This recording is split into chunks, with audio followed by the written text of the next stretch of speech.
estudiantes y profesora Sonia de Constitución Política. El tema que nos correspondió a nosotras se llama el conflicto interno, las negociaciones en Colombia y la construcción de paz. Nuestro grupo está conformado por Giselle Bonilla, Geraldine Orozco y quien les habla, Lady Duarte. El nombre de la lectura que nos correspondió se llama Violencias, Territorios y Resistencias en el Conflicto Armado Urabá-Colombia. Yo voy a hacer una introducción de lo que se trata la lectura. Entonces, Urabá-Colombia, que es la cuna del paramilitarismo y el territorio histórico de la guerrilla. La lectura se va a dividir en tres partes que van a explicar a continuación mis compañeras, que son espacio, guerra y conflictos sociales. Yo voy a explicar uno de los temas que abarca esta lectura, que se llama relación violencia-territorio. En esta parte de la lectura hacen una pregunta que es por qué la violencia opera, se produce, se inscribe y se le responde de manera desigual. Ahí hay tres diferencias que combinan desigualmente para responder la pregunta anterior.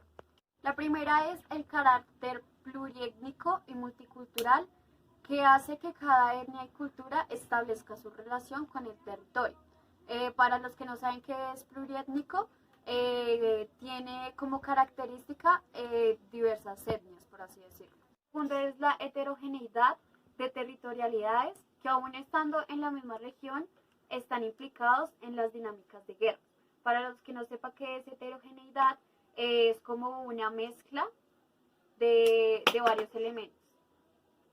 La tercera y última es la variación de interés de los actores armados. Los actores armados son participantes entre un conflicto armado interno. Bueno, yo les hablaré de las diversidades étnicas y culturales, construcción territorial.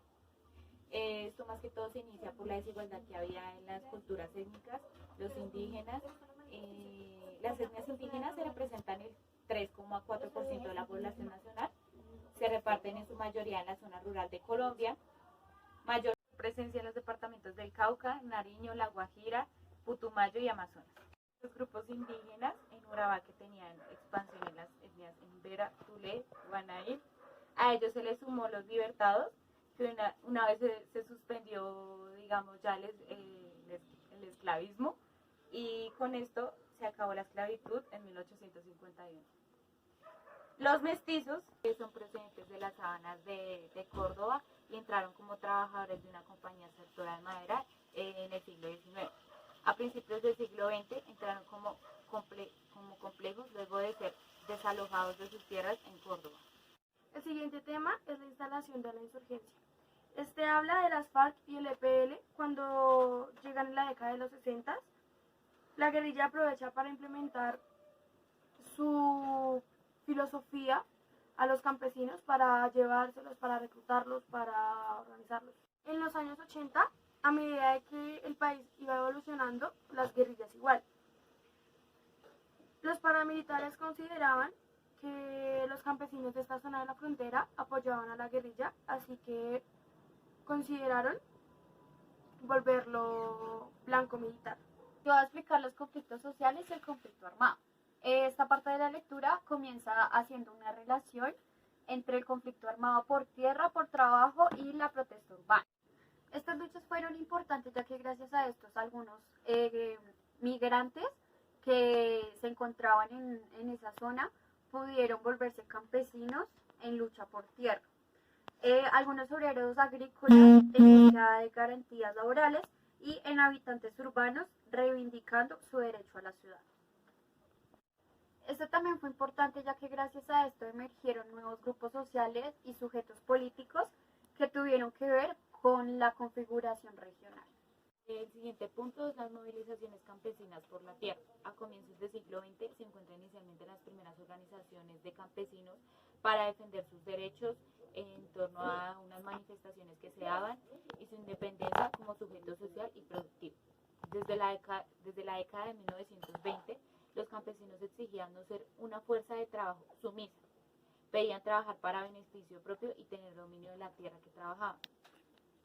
Como resultado de las movilizaciones agrarias de la década de 1920, se dan un pequeño grado de organización para exigir mejor salario, condiciones dignas de salud y de trabajo.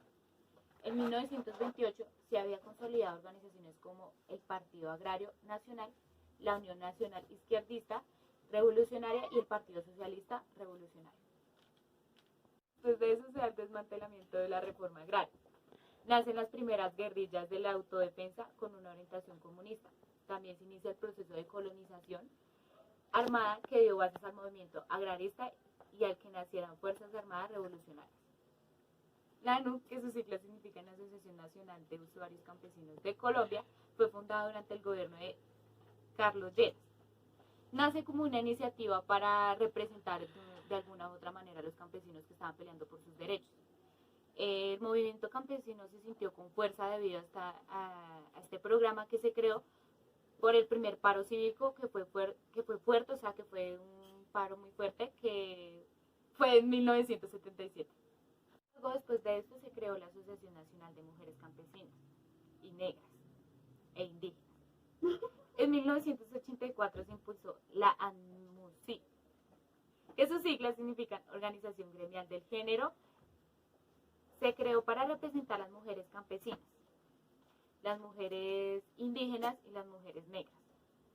Asociaciones departamentales de mujeres que también peleaban por sus derechos. Es así igual que el mismo que representaba a los campesinos, pero hombres, pero ya más adelante fue a las mujeres y lo mismo. En 1984 se impulsó la Organización Gremial de Género. Se creó para representar a las mujeres campesinas y actualmente constituida por 27 asociaciones departamentales de mujeres campesinas, indígenas y negras. El siguiente tema es la movilización sindical. La guerrilla o las fuerzas al margen de la ley se alimentan gracias por el conflicto laboral que existía, gracias a que el Ministerio de Trabajo se estaba haciendo desde la vista gorda. La guerrilla respalda la consolidación de una organización contra el abuso hacia los trabajadores. Y por otro lado se encontraban las empresas, que sentían un temor por una marcha de trabajo que estaban realizando, pero al mismo tiempo se sentía respaldada por el gobierno para, por así decirlo, preservar un orden social. Gracias a ello se genera la institución laboral que apoya pues, a los trabajadores. En este mismo proceso se genera una disputa entre las dos guerrillas, la FARC y el EPL. Sin embargo, se logran reconciliar, pero solamente hasta 1990, cuando el EPL logra su desmovilización. El siguiente punto es la violencia en Urabá. Esta violencia, o el resumen de este punto, es que se da en un sector social específico para que su muerte genere cierto temor hacia la sociedad y pues poder ganar un control y poderes específicos. En el 2005 se concluyó que esta movilización fue el mayor desarrollo regional que tuvo. El 70% de la población se divide en 4 cabeceras urbanas que en total suman 360.640 habitantes. El 70% de la población se divide en 4 cabeceras urbanas que en total suman 360.640 habitantes. Esta lectura explica que hubo una movilización importante hecha por el derecho a la ciudad en el eje bananero, o sea, en el centro de la región. El 70% de la población se dividió en 4 cabeceras urbanas que en total sumaban 360.640. ¡Ay, otra vez! Ese pedazo no lo puedo decir. 360.603. Esta parte de la lectura explicaba que hubo una movilización muy importante hecha por el los discursos para legitimar la violencia. En la disputa que hubo entre los dos poderes de enfrentar al orden revolucionario y el paramilitar. Estos debían demostrar que la violencia que se generaba era justificada, debido a las injusticias e irresponsabilidades que se veían a diario. Pero la guerrilla, después de la desmovilización del EPL, los declara como objetivo militar por traición a sus ideales. Entre 1991 y 1995 se desató una gran guerra. El siguiente punto es guerra sin combates.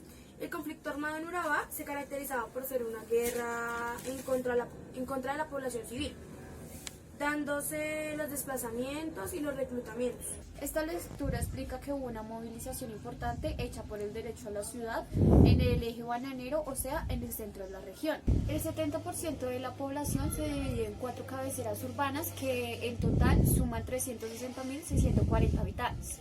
En 2005 se concluyó de que esta movilización fue el mayor desarrollo regional y que de igual forma no tuvo planificación urbana, que tampoco tuvo presencia del Estado para atender las urgentes demandas que habían hecho antes las personas. Después de esto hubo un cambio, ya que habitantes urbanos nuevos tuvieron una reivindicación para tener una vivienda digna, energía, servicios y una salud mejor.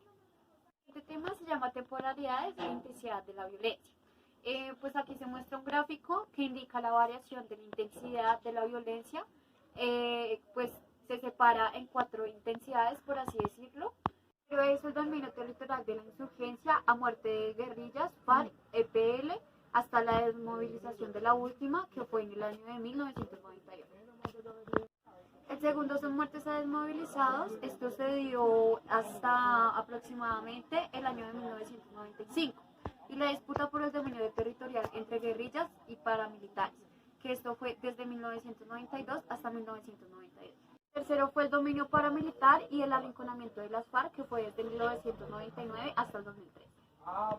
La cuarta y última fue la desmovilización de paramilitares y el rearme de actores delincuenciales, paramilitares y narcotraficantes. Esto se dio desde el 2004 hasta el 2007.